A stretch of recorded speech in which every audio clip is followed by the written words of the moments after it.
to you. I'm Hayley Palmer. It's so good to have you here with me on tonight's show, especially as we are joined by presenter and author Michale Kurn.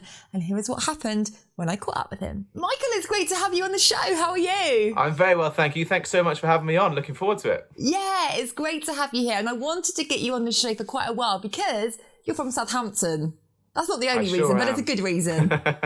It's a good place to be from, right? The South Coast. Right? I know, by the seaside. Even this time of year, it's lovely, isn't it? Oh, it's amazing. We're so lucky to be from this part of the world. You know, you've got a bit of everything. It's easy to get to London. You've got Southampton, you've got Portsmouth, you've got Winchester. You've got all these really cool places kind of really close around, and it's easy to get to. And the New Forest is lovely as well. So yeah, very, very blessed, very lucky to be from the South Coast. Yeah, and you're actually from Southampton. We've clarified this. You were born in Southampton.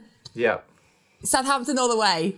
Born and raised, Southampton fan. Yeah, kind of Southampton's home for me. So, yeah, people have often said to me, oh, why haven't you moved to London? But, you know, I've done bits and pieces, bits of travelling. I did the cruise ships when I was 19 and bits and pieces. But, yeah, it's home. It's like my anchor. It's like where I'm based. It's my roots. So it's good. Yeah, and it's great to see you supporting local events. I saw you at the Southampton Boat Show, organised lunch by Sherry Claridge. That was a great day, wasn't it? It was awesome. And, considering what we've all been through, the last 18 months with lockdown, just to be back in a room with people again and, an amazing atmosphere, raising money for a great cause, and just seeing people having a good time was incredible. Yeah, it was a really well-organised event and was great fun.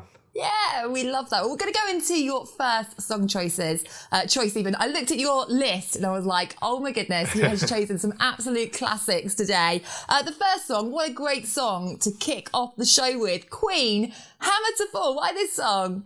So this was one of my big psych songs when I played Kinnicky in Greece at the King's Theatre in Portsmouth. And it's just such an awesome song. I didn't know that. Yeah, that was a couple of years ago now. I did a week's run in Portsmouth. I played Kinnicky, which was amazing. And this was just, and it's always part of my psych up playlist. It's a great song that I always listen to the Live Aid version because it's that little bit quicker, that little bit funkier. But it's just one to really get you in the zone. So that's one of my first picks. Yeah, it's a great tune. We're going to play that on the show right now, and I'll be catching up with Michael after this.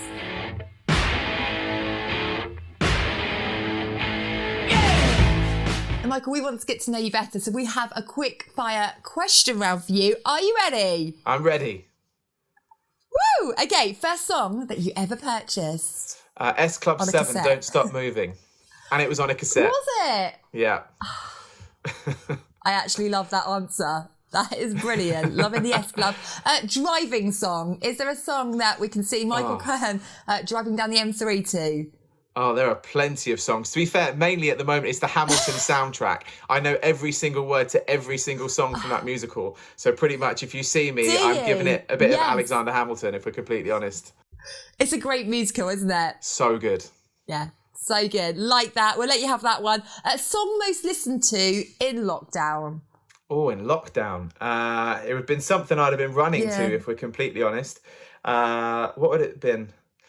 It mostly would have been actually a bit of Hammer to Fall, if we're completely honest. Something like that. It's got a good little running beat to it. So, mostly would have been that if I looked through my phone. Like it, like in the running playlist. Karaoke song. Are you pro at the karaoke, Michael? I love a bit of karaoke, and it kind of depends on where we are, really, with the karaoke.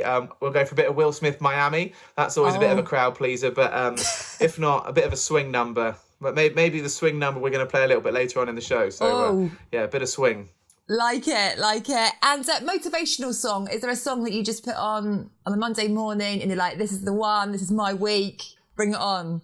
I think, to be fair, any one of the songs I'm playing tonight, if we're completely honest, on the show, I think, I kind of mix it up a little bit. You know, a bit of Elton John's always quite good. That kind of gets you going. Bit of Michael Jackson in the mornings, that's always quite good. But yeah, I'll listen to most stuff. So as long as it's got a good beat to it, I'm in. Yeah, well, talking of Michael Jackson, loving the MJ, The Way You Make Me Feel is your next song choice. I mean, don't even know how we can top that, but why have you chosen this song? Well, again, it's a bit like Craig David. You could pick any Michael Jackson song, but I love this one just because I really like the bass hook in it. And from the This Is It movie, I just love the way how in the movie broke it down at the start, and it's like that. It's really cool. It's a great song. Love it. It got a nice kick and a nice bass hook to it. So yeah, that's why. Woo! Okay, well, here it is. Number 3 in 1987. Michael Jackson, The Way You Make Me Feel. Enjoy this. We'll see you after.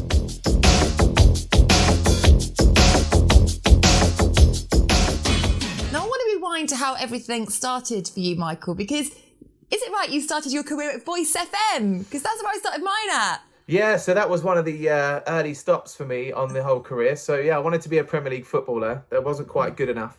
So while I was at college, I did a bit of college radio, helped set that up. And then Original 106, I did some work experience there with Tommy Boyd, ended up being there 22 weeks.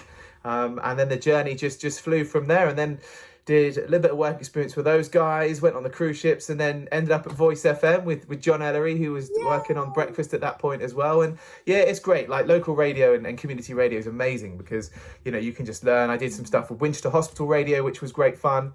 So yeah, that's a really great place to like cut your teeth, and you get to learn so much and meet some amazing people as well at that kind of early stages of your career, which is really cool. Yeah, it's so true, because looking back, those times at Voice FM were just brilliant because you just get to talk. There's kind of no rules as such. It's just kind of, you know, getting that experience. So you're right, community radio, hospital radio, it's a great platform to start a career, isn't it? Yeah, no, massively. And it's like really imperative now because so many of like local radio stations are all just networked out of London.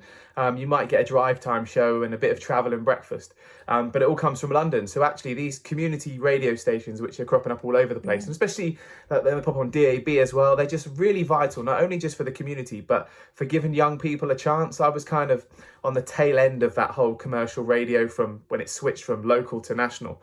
And I learned so much, you know, and it's a vital proving ground for yourself as a young presenter. So yeah, very blessed to kind of do some stuff in around Southampton, and obviously great fun when I was on Voice FM as well. Yeah, I mean, your career's been incredible. I've got here, you presented at the Rio Olympic Games, the Hockey World Cup. I mean, that's got to be the dream, right? It's incredible. I feel incredibly blessed. A lot of it's right place, right time.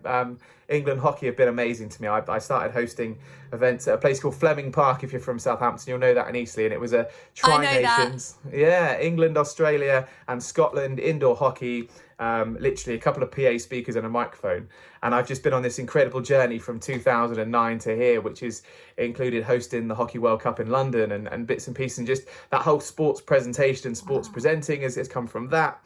And, you know, if it wasn't for England hockey, I wouldn't be where I am now. You know, I did a gig for them at Wembley Arena and got picked up to do the polo at the O2 on Sky Sports, and the rest is history. That led to the Premier League channel and everything else. So yeah, I've got a lot to thank England hockey for, to be fair. And I love doing all their events. I hosted the Futures Cup for them a few weeks ago, which is their kind of junior tournament where they find the next bit of talent. But yeah, it's nice to do as much as I can with those guys because I owe them a lot. Yeah, I just love hearing people's journeys. I really do. People's stories behind how they got there, because I mean, it looks all glamorous, doesn't it? Chatting away, but there's a lot of hard work that goes on behind the scenes, right? Oh, so much. You know, I remember when I was first starting out, I did some stuff for a YouTube channel which did red carpet stuff. And I was at the O2 Arena interviewing Justin Bieber. And then the next morning I was sweeping a pub floor, working in a pub, you know. So it was that whole trying to begin your journey. You see the glamour of, oh, here I am with Justin Bieber. The next minute, here I am with a broom cleaning a pub floor. But it's what makes you, and it's what kind of teaches you to kind of keep yourself grounded, stay humble, and, you know, just keep working hard. And even when stuff doesn't quite work out and it's not quite going to plan, that, you know, it will come back around again. Just keep hustling, keep working hard. Yeah, that's something that I teach students is always, you know, rejection. It's almost protection. You know, keep going. Doesn't matter how many times you fall, you've got to get back up. Keep on going, especially in this business. Oh, no, 100%. It's so important. And, you know, I've got like some like key inspirations in my life, which are really important. And you've got people like Muhammad Ali, you know, who was an amazing guy. And everyone thinks about him like for the boxing, which of course is incredible, heavyweight world champion. But actually what he did behind the scenes and what he had to fight through to get to where he got to, and what he did for the fight against equality and his humanitarian work was just incredible outside the ring. And then you see everything he had to do and sacrifice for that part to then get to where he got to be world champion. I kind of use that as quite a bit of inspiration. You know, it's not an easy, it's a game of snakes and ladders. It's not just a straight ladder. You know, you go up, then you come down a little bit, then you go up again, and you move forward 3 paces, back 2, and then you go up a ladder, and then you're down again. I know the feeling. Anyway, you'll get there in the end. Yeah, exactly. And on that note, the next song, I'm Still Standing. Yes. Which we are, Michael. Why this song? So many reasons. Massive Elton John fan. Love this song. But my adopted granddad always wanted it played the first song when I used to DJ in the pub on New Year's Eve. So he's no longer with us, and this was his song. So we always play it the first song of the year every year. So this is why I picked it. Oh, I love that. We're going to play it out on the show now, and we'll see you after this.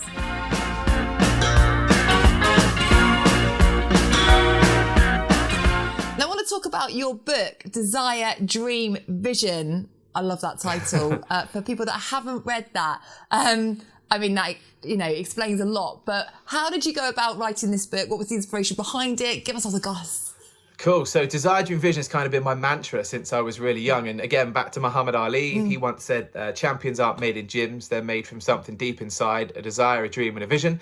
And the second bit is that you've got to have the skill and the will, but the will's got to be stronger than the skill. So it kind of relates back to what we just spoke about keeping fighting. So I used to have these 3 words, desire, dream, vision, and they're just kind of on my mirror and everything like that. And I used to do this talk in my school. I got invited back, and this was like 10 years ago, and they were like, oh, that's lovely. Yeah, what's your secret to success? And I'm like, I've not really done much. And then I kind of listed out everything I've done. I was like, okay, maybe I've done a little bit here. Then maybe there's something in this talk. So I made this talk, then it evolved into this whole just talk about desire, dream, vision, about fear, failure, sacrifice, achieving your goals, setting realistic targets. And one of the teachers at one of the schools said, this should be a book. So I literally just set about writing it. It took me about 3 months to put the bones of it together. And then I spent the next 18 months just fleshing it out and putting activities in there of, okay, list these things out, small steps, medium step, big steps, picking a realistic goal. So not, for example, wanting to host Formula One on Sky, but actually I want to host motorsport. So all of a sudden you can host a show on YouTube and you've achieved the goal, and then you can be more specific. So that's where it came from. And then, I still do the talk as much as I can. And just desire, dream, vision is my whole kind of mantra, and just trying to inspire people to follow their dream. That's the big thing for me. Yeah, I love that. I think that is such an important message, because I feel like you don't really get taught that, especially, when they ask you at school, what do you want to do? And you're kind of like, oh, well, I don't really know. I mean, I just knew that I got in trouble for talking every single lesson, but I didn't know how I would ever be a presenter. And you're right, it's breaking it down into the small achievable goals, the daily goals that you do every single day, that I love to spread that message as well, because I think it's really important. And, you can do it. It's just kind of organising your day, your time management, isn't it? And making it happen, right? 100%. And like when you get a knock back, just keep going. Even the greats fall. You look back in the history of some of the most successful people, it wasn't plain sailing the whole time. So you'll get there, and just set yourself a realistic target is the big thing for me. And then, you'll get there from there. Yes. And we're going to put details on the screen below of how you can get hold of that book. Also, you released last year, Life of a Saint. Tell us more about that, Michael. Yeah, so that was a bit of a crazy one. While the world was kind of in lockdown, I decided to write a couple of books and make a movie, which was all about Southampton Football Club. So the first book's interview with 28 players, their stories, from not just the big names like Matt Lettiz and Benali, but players that maybe played a handful of games for Saints, but then went on and did something else. For the back of that, I then wanted to celebrate the 45th anniversary of Saints winning the FA Cup. So we made a big movie called Laurie and the Boys of 76, and a book went alongside it, which was all the interviews with the boys from 76. So yeah, I didn't kind of take it easy in lockdown. I kind of, so it's been a bit carnage, but Christmas is coming. So hopefully it's going to sell well at Christmas. Fingers crossed. Well, again, we're going to put details on the screen below to how to get hold of that book as well. And speaking of Southampton, the general theme on this show, Craig David is your next song choice. Southampton boy. Why this song? So there's so many Craig David songs you could pick, but this one kind of really resonated with me a few years back when we lost my nan. So an amazing Craig David song. I think it was the Children in Need record as well. So was raising money for a great cause, but I could have picked any Craig David song if we're completely honest. Yeah, I love him. Well, here it is, All We Needed by Craig David. Enjoy. I wish that I was staying longer. We've got some questions from some of our lovely viewers, Michael. Stephen wants to know, what's been your most proud moment in your career? Is there a point where you just go, that was the one? That's a really good question. So many amazing times, really. I think there's like one or two that stand out. So one at the end of the Hockey World Cup, we had like a bit of a celebration afterwards in the stadium, and I just stood on the pitch and was like, wow, like this is incredible. They put this amazing hockey stadium, and that journey that I explained about from, PA speakers at Fleming Park to hosting a major international hockey tournament. That was quite special. Just that post-event feeling. A stadium always has a really special feeling. And then there was a really cool moment, which I loved. I got to do this 6 times when I played Kinnicky, 7 times, quite a few times. And at the end in the Mega Mix, I got to basically stand on the bar facing the back and then turn round. And then the whole auditorium at the King's Theatre was in front of me, and all the cast were there as well. And I could just see all the cast faces, all the audience faces. And I was just like, wow, this is quite cool. And then you burst into Grease Lightning. So yeah, they're kind of those moments that you just like pinch yourself thinking, how did I end up here? This is quite cool. Yeah, I love those moments when you're like, is this actually happening to me? Like you say, you have to cherish those times, don't you? Love that. And Alison would like to know, what sports do you enjoy? So football, I'm trying to like cling on to a football career as long as I can. So I'm kind of like number 3 goalkeeper down at Sholing still, which is in Southampton. So if you're in that neck of the woods, come down and say hi. Love playing a bit of tennis, spinning. I just love sport really. So a bit of cricket as well. So just anything to keep fit and keep me out of trouble. Are you at the gym most days, Michael? Is there a regime going on? I go to the gym. I kind of end up in the sauna and hot tub and grab a green tea afterwards. So I don't know how much effort goes in, if we're completely honest. But we need that self-care, yeah, it's right? good. I do quite a lot of spin classes down the gym, but I like team sports. So I like the gym, but I like team sport better. Yeah, cool. And your next song choice, Hall & Oates, You Make My Dream Come True. Classic tune. Why this one? It's just like one of the best feel-good songs I think ever, especially in sport. You play this inside an arena and everyone's like, oh, this is cool. And it's been used in so many great films. And it's just one of those, it comes on the radio and it puts you in a good mood. Yeah, that's what we want on the show. We want the feel-good factor. This reached number 5 on the Billboard Hot 100 chart in 1981. Year I was born. Enjoy. What I want, you've got, and it might be hard. Now, your last song choice, again, another timeless classic. George Michael, Aretha Franklin, Knew You Were Waiting. Love this song. Why have you chosen this one, Michael? Love George Michael. He's absolutely incredible. Some great hits again you could have chosen for George. But again, it's one of those feel-good ones. And Aretha Franklin, an amazing singer, great voice. So yeah, why not? Yeah. Okay, we're going to play that out on the show now. But thank you so much, Michael. I've been trying to get you on the show for quite a while. And I'm glad that we can make it happen.